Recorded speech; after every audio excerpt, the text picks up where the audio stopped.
Hi, everyone, and welcome to a new episode of the Ice Cream for Everyone podcast. This is Willem, your host. Well, this is pretty fast. It's a short interval between this one and the previous episode, but if you're listening later, it doesn't make any difference. But I just had a very short time to find out and get in touch and have the opportunity to talk with the team that I'm going to be introducing today, the team at Rayark Games, who are based in Taiwan, Taipei. Jerry and Ming Yang are based in Taipei, and I also talked to Ed, who's based in Tokyo. So it's pretty Asian/international episode because I was in France at the moment I recorded. Well, I'm still in France now, really. But it was a lot of fun. I was just, as I say in the episode, literally browsing Kickstarter for something that had nothing to do with this and came across this project from a video games company, a mobile games company that I heard about before, who produced these amazing rhythm and music games a few years ago that I heard about. And they produced a top action game, hack and slash action game last year that has got like really good reviews, amazing number of downloads, like millions of downloads, best game of the year 2015. And now they're using the same universe and making that into a full feature-length animation movie. And I thought, wow, this is really interesting. These guys are going not from the usual, let's make a movie studio, go and make a video game afterwards. They're a game studio that is making a full-length feature animation movie with a lot of fans supporting it. Their Kickstarter project was already over their goal of $400,000 by the time I contacted them. And I'm editing this and doing it quite quickly to support them in the last 24 to 48 hours of the podcast. Of course, if you find out later, it's still going to be available, and it's still a great story to find out about what they're up to in Taipei, what kind of games they're up to, what their inspirations are. And their inspiration were really surprising as well. They're we had a conversation about the kind of drama they're interested in, the character building, the storytelling, and it's fascinating. So I'm just going to give it to them to speak. And just last one, just because I know some, if you listen to this already, that I'm a tabletop gamer. I like role-playing games. And Ed, who's on the Rayark team games team, is a keen role player and a collectioner of games. And if you've heard of this, because we mentioned it at the end of the episode, the Dungeons and Dragons white box. Dungeons and Dragons, the role-playing game, has a box dubbed the white box. It's the original one that was released in 1974 and it's kind of like a little bit famous with collectioners.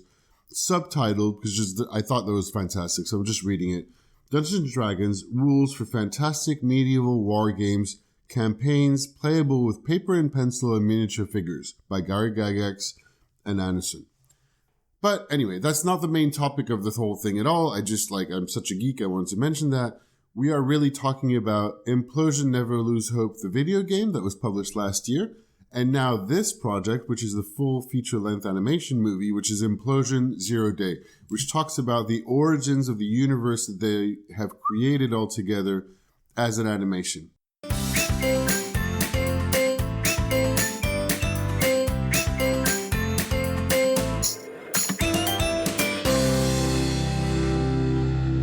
Excellent. Well, thank you very much for joining the show. So we have the Rayark team. We have Ed. How do you pronounce your name so I don't mash it? Courtroul. Courtroul. It's funny. Yep. It sounds like it has a bit of a French sound to it. Courtroul. My grandfather. Oh, yes, he's French. There you go. All right. I'm in France at the moment, and you're in Tokyo, and then we're also joined by Ming Yang and Jerry in Taiwan, right? Taipei. Yes, we're in Taipei. You're both in Taipei. Fantastic. Thank you so much for making time to join me. So Ming Yang, you started Rayark Games, correct? That's right.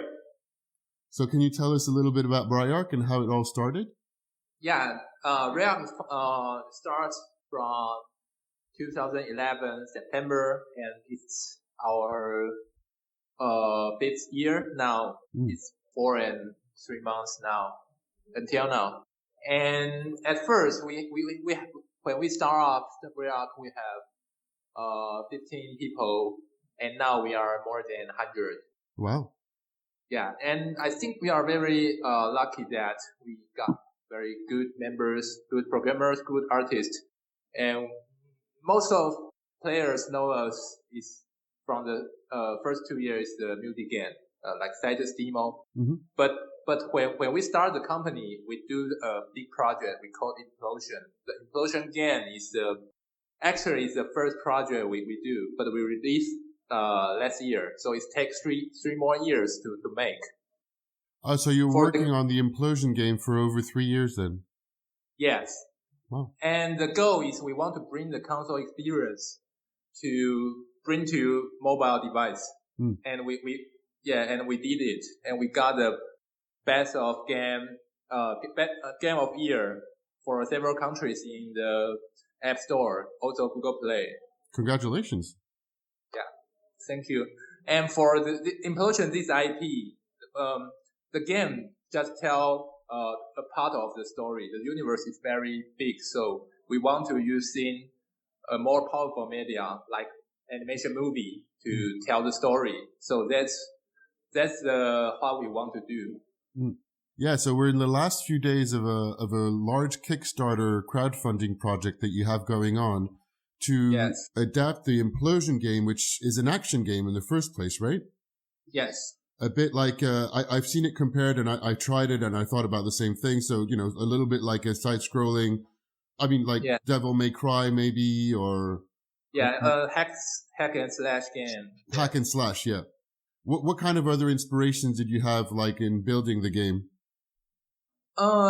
We are all big gamers, so we played a lot of action games like God of War or Devil May Cry, and so we all the founders want to make a hack and slash game, and we found that the mobile is a trend, so we want to do really high quality game on mobile because no really high quality hack and slash game on the mobile. So Implosion will be the first one. Yeah. Mm. And and now the project is adapting a story in the same universe as the first game, but now making it as a feature-length animation. That's right. Can you tell us a little bit? So the game is called Implosion, Never Lose Hope, and now this project for the animation for the anime is Implosion Zero Day. Implosion Zero Day. Yeah. Yeah.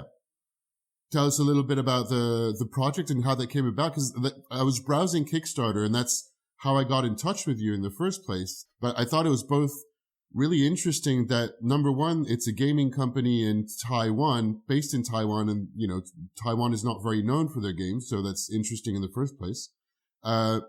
Rhythm games is the first thing that you're known for, which I had downloaded demo and tried it a couple of years ago when it came out, so that was a bit random, but I thought it was quite interesting. And then moving into action games, and now a gaming company moving into making a feature-length animation. So it's really unusual and very interesting. So I thought, let's explore this and get in touch and find out a little bit more about who you are. And even though I've just started the podcast not so long ago, I really have an aspiration to interview people and find out about the creative process from different parts of the world. And you're a pretty spread out international team as well, so it's quite interesting. Thank you. Yeah, you basically have addressed what we've been trying to do. We have always been wanting to be an all-around content provider in terms of not only creating games, but also anime and comics. Mm. The background of the story, Implosion Zero Day, is set 20 years before the game Implosion Never Lose Hope. Okay. After we released the game last April in year 2015, it turns out a lot of players and fans, they are very interested and enthusiastic about knowing what happened to Jonathan, uncle of Jake, the main character of the game, 20 years ago. So that's how we started. You know, since they are so interested in knowing this like what happened to these characters, not only Jonathan, but also the villains, supposedly villains, Dr. Miller. So it was May, I believe, last May. We were in our Tokyo office. Me, Ming Yang, and Ed and Anton, the writer, we started to talk about if it's possible for us to make an anime to complete the storytelling of Implosion universe. That's how we got started. Yeah. And we as creators, we take pride in our skills of storytelling. Yeah. So yeah, that's basically where we came from. No, it's very cool. And would you place the because I wasn't too sure, because of course the video game is very, very action based, even though there's a storyline behind it. And this one seems a little bit maybe more drama, or is it drama and action? How would you place it as a genre?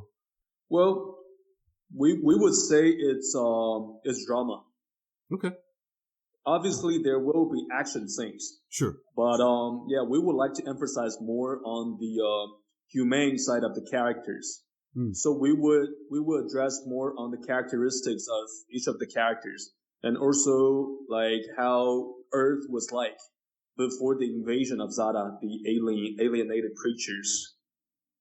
So in other words, even if the audience never played the game before, he or she would still be able to enjoy the story behind Implosion Zero Day. That's our goal. Yeah. Yeah. And you, like, so far, I think, like, Kickstarter, you have about, like, 1,400 people, and you just went over your funding goal. So, congratulations. That's awesome. So now you're, like, moving on to the stretch goals and the final few days finish line, which, of course, in crowdfunding, I know the last few days are the most important, and generally garners a lot of interest then, doesn't it? You can say that. Right now we have more than 1,500 backers. 1,500. Wow. Okay. Yeah. We are very grateful for that, obviously. But it's only the first step, because the process will take us 2 years for the completion of the feature film. So we will continue to make the updates on Kickstarter so the backers and the public would know what status and progress we are making. And do you have is it like, are people that are backing the project right now spread out a little bit all over the place? Do you have a lot of people from Japan and the US primarily, or Taiwan as well, or it's a bit everywhere? It's been here and there everywhere, but primarily in Taiwan. But hopefully throughout the next 2 years, we will be having exposures not only from Taiwan, but also from, like you said, Japan or in the West in general, to get Implosion Zero Day the exposures that it deserves. Yeah. Great. And what are your main, like, favorite anime that have inspired you for this particular story? I think Ghibli's anime movie inspired me very, the Ghibli's, I saw all Ghibli's movie. Yeah, I love it. They're fantastic. Some of my favorite animation altogether, for sure. Yeah. What's your favorite Ghibli movie? I don't know the name in English. Is the castle in the sky?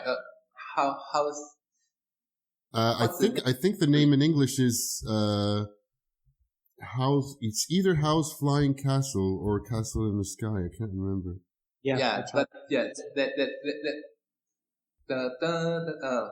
House Moving Castle.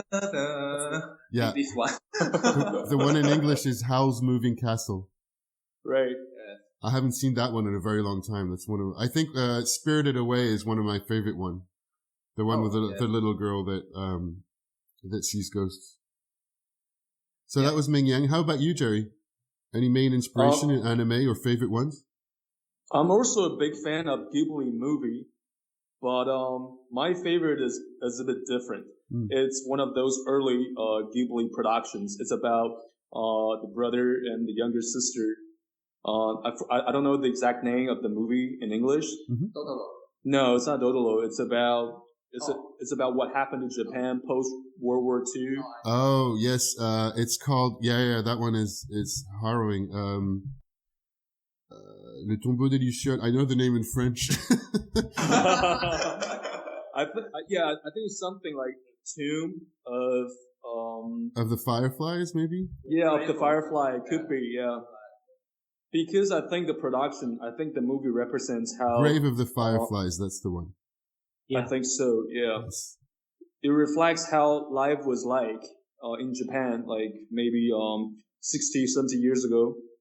And the connection, the interaction between, different people, different generations was like. So I was very touched when I first watched it.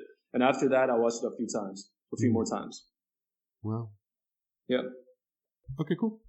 Great. And I was reading some of the press releases that you sent over, and I saw that a pretty interesting fact that Taiwan used to have an animation industry, but now That's it's correct. kind of disappearing. So could you tell us a little bit more about like Taiwan's animation industry and how you're looking to put it back to work?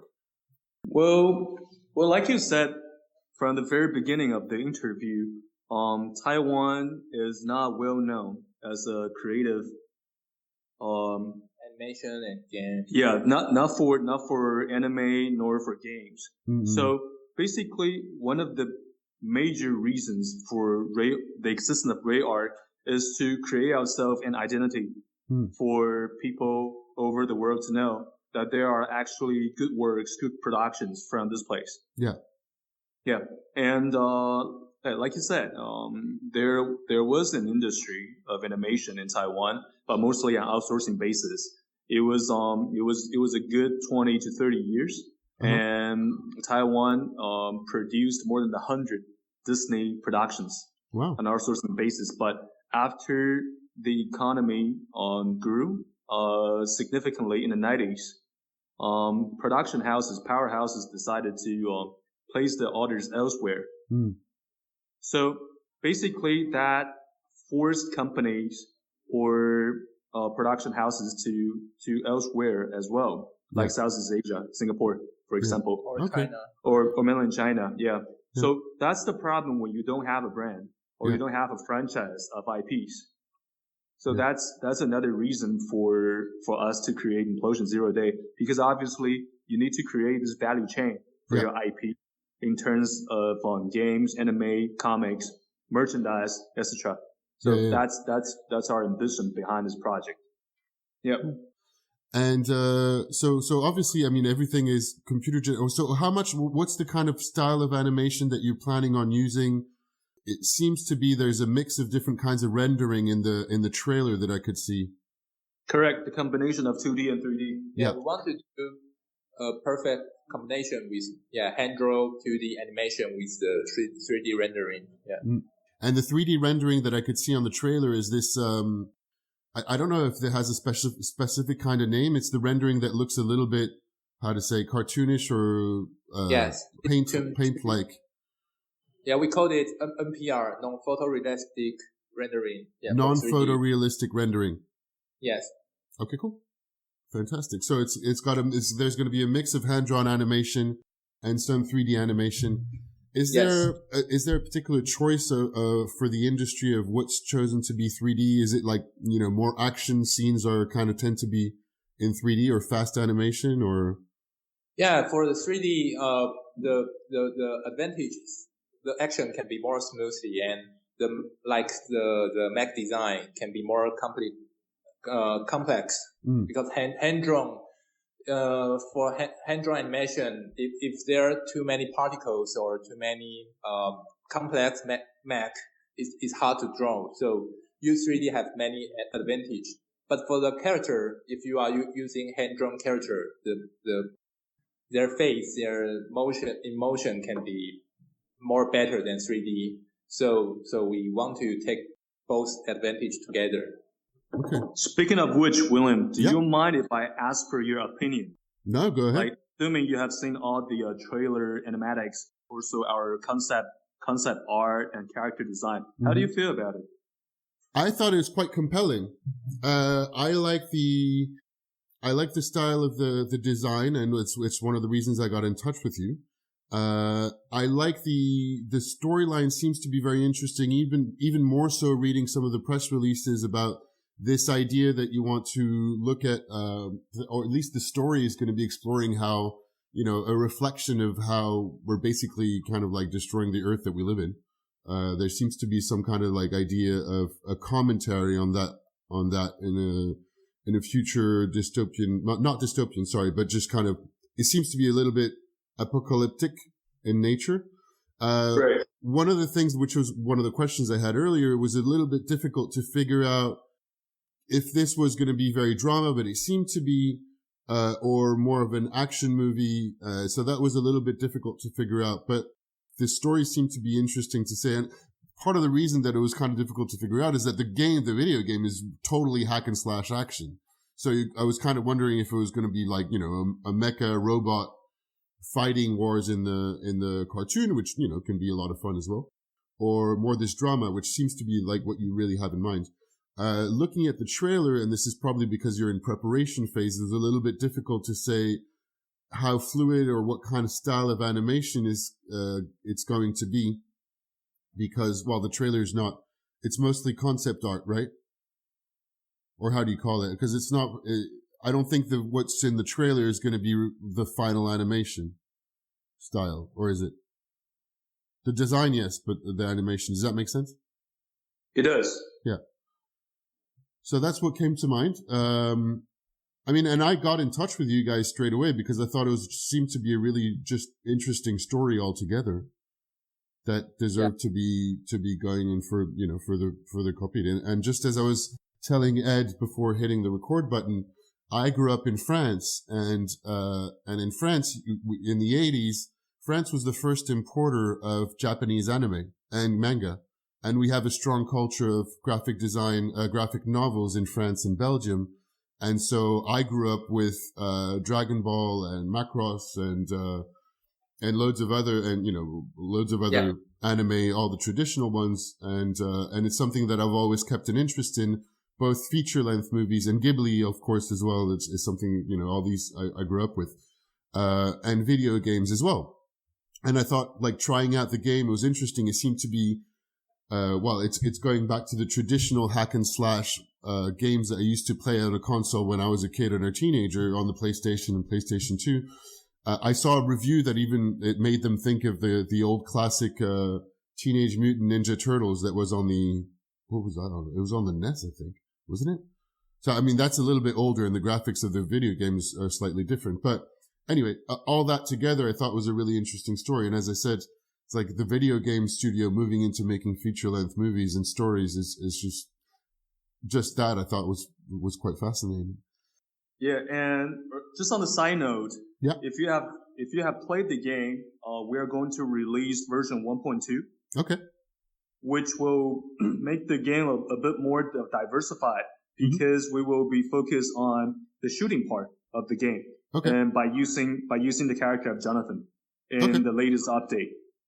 Okay, got it. And also for the feature film, like I said earlier, Dr. Miller and his wife Goldie, they are portrayed as villains, bad guys in the game. But 20 years ago in the prequel, they were actually good friends, comrades with Jonathan.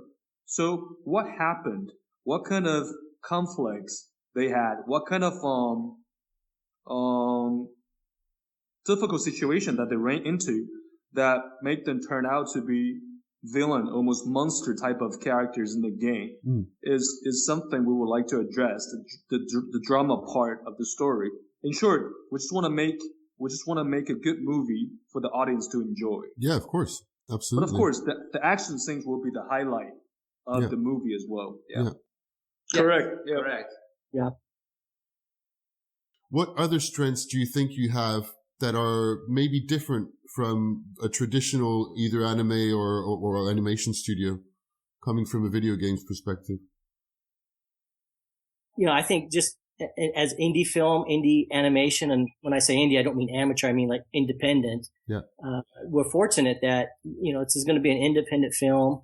It's going to be financed through crowdfunding and through independent sources of film financing. So we have a lot of freedom and there's a lot of freshness. And everyone, you know, is very eager. The artists are all young and eager to work on this. Everybody involved with this film is super excited about it and, you know, contributes in multiple of ways. So it's, you know, it's in the spirit of indie films. Just, I think anime and indie films and game storylines, they fit together. Yeah. So cool. Do you have a plan right now or an idea for how you're going to release the movie? It will take us approximately 6 more months to finish the pre-production of the movie. And after that, the production will kick off. It will take another 18 months or so. So there's still a lot of time before, but are you thinking to, you know, publish it online for download, or I would imagine something like that, but during this period, we will you're going to figure that out. To updates to let all the backers know what we are doing now. Okay, fantastic. But ideally, we would like to bring Implosion Zero Day to cinemas. Oh wow! So a theatrical release. Yeah, certainly at festivals for sure, right? Yeah, for sure. Yeah. So yeah, like Summer Break in 2018. Summer Break 2018 is the goal. All right, cool. Yep. Exciting. And just to backtrack a little bit, because I thought it was interesting, changing slightly the conversation, and for the people who might be listening who won't know about you, you mentioned Citus as your first game, and then we mentioned Demo quite quickly. So these are rhythm music games that you started with. Can you tell us a little bit about the rhythm games? Because that's where you started, and then Implosion is quite different as a universe. So it seems like a different side to the company. Okay. Before Rayark founded, we just several members and me are making the arcade machine, like the Dance Revolution. We made arcade. Yeah, so our experience for making rhythm game is more than 2 years before Rayark. So after founded Rayark, and we opened the rhythm game project, that is the Citus, our first game. And after Citus, we want to do more storytelling combined to the just play the music. So Demo is more like a adventure game combined with music game. And that's what some of the positive reviews I've seen about Demo were about that. Both the artwork and design that's very cute and really nice, and the fact that there's a storyline as well as playing through rhythm. For Rayark, we love to tell stories. That is our core. I think it's our core to tell the music, to tell stories. Yes. That's also a big reason why all three of these games that are aforementioned are premium games. Because it allows us to better tell the stories. Yeah. In a more complete way. Yeah. If it were like freemium game, free to download, it would be a whole lot more difficult to tell a story in any sort of complete ways.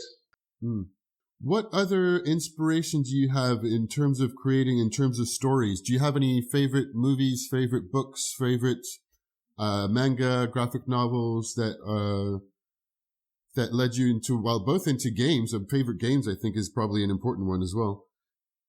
My favorite movie is probably the Before trilogy. The what trilogy? Sorry? Before trilogy. Before sunrise, before sunset, before midnight. Oh, fantastic. Linklater. That's a fantastic trilogy, yes. I also like the other movie from the director, Richard Linklater. Yeah, Linklater, Boyhood. I still haven't watched Boyhood. I heard it was really good, though. Oh, you should. It took him 12 years.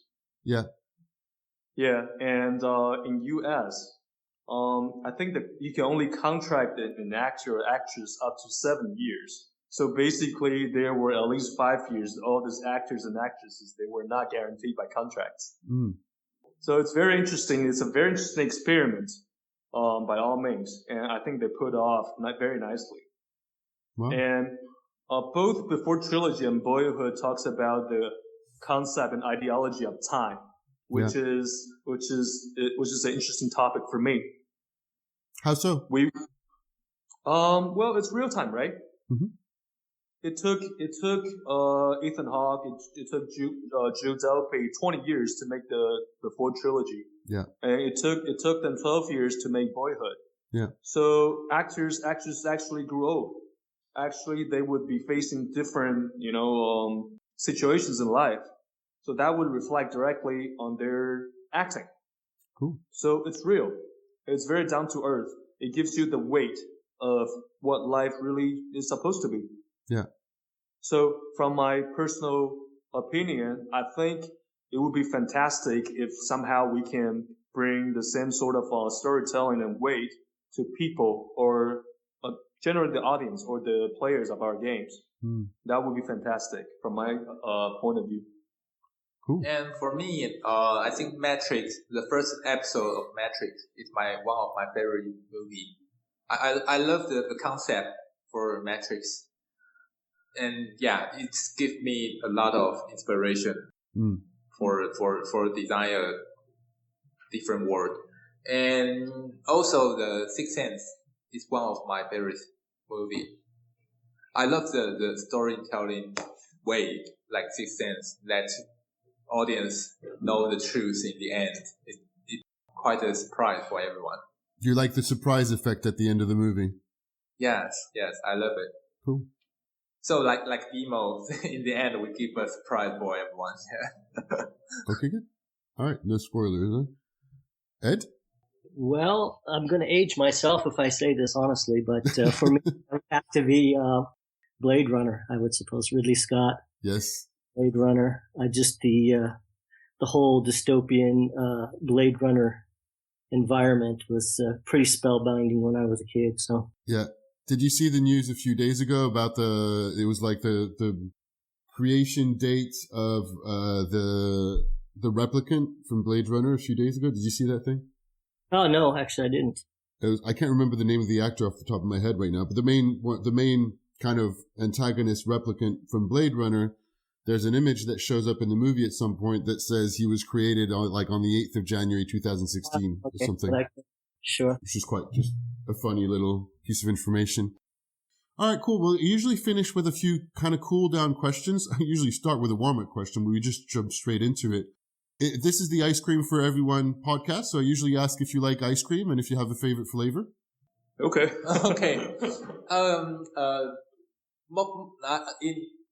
For me, it's the tea. Yeah, flavor. Green flavor. Mocha, green tea, yeah. Yeah. For me is mango.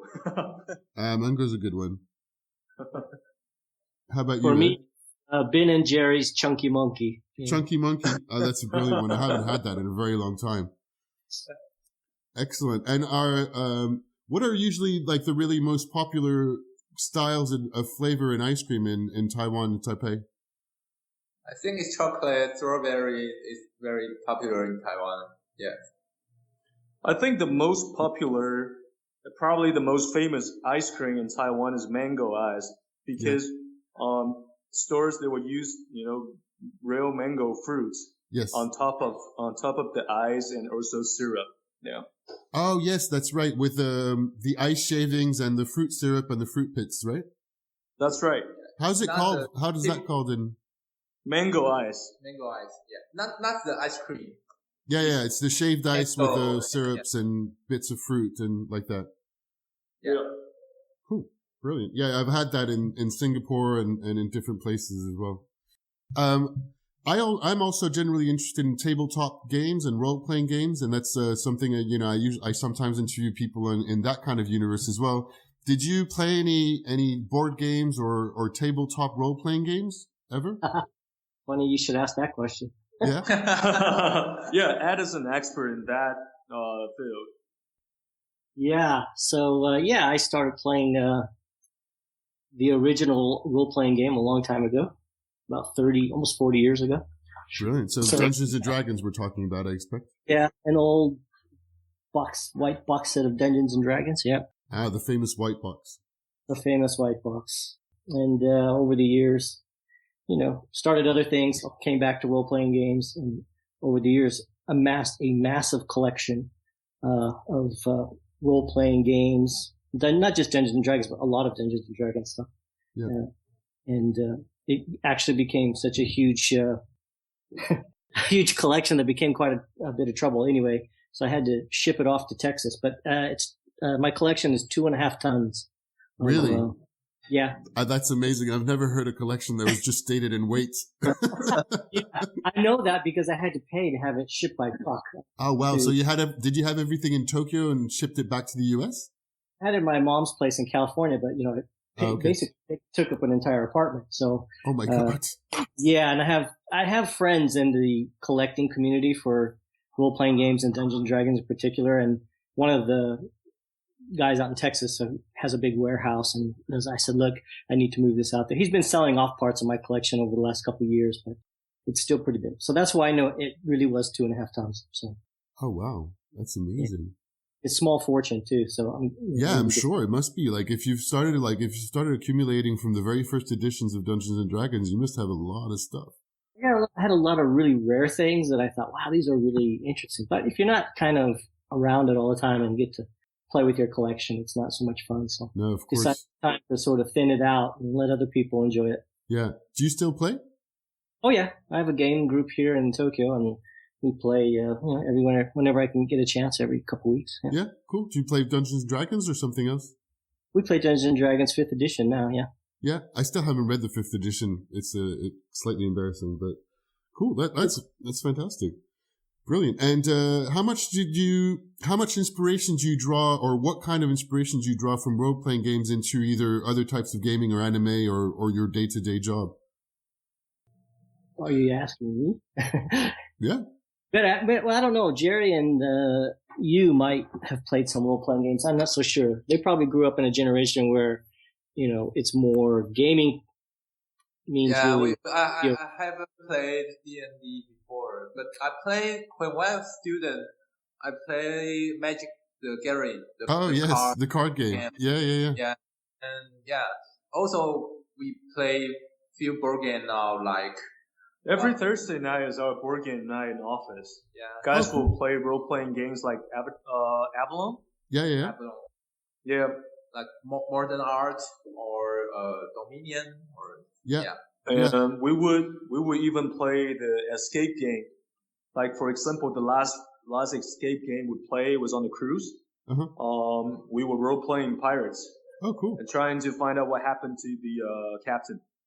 Brilliant. Oh, that's fair. It's quite nice. So you have it as an office event every Thursday as well. Yeah, that's right. This is our regular event office. And speaking of which, we will be having RPG, an RPG this year. Yeah. It's a 2D game. So yeah, I would say we are, I don't know how much influence we are by the board games, but definitely like the combination of all this type of games. Yeah. Brilliant. Yeah. Cool. Great. Fantastic. All right. Well, so there's just a few days left to the Kickstarter campaign. And then of course people can find your games and download them, via the App Store, on respective mobile devices, whether both for Android and for Apple. Any last words or anything else that people can be doing? I'll add the links for the Kickstarter campaign and the video games they can find so they can just have a look for themselves. If you want to follow the film, this Kickstarter, they can go to rayark-movies.com. Okay. Well, thank you so much for your time, guys. I really appreciate it. Thank you, William, for the interview. All right. Thank you. Bye-bye. Cheers. Bye.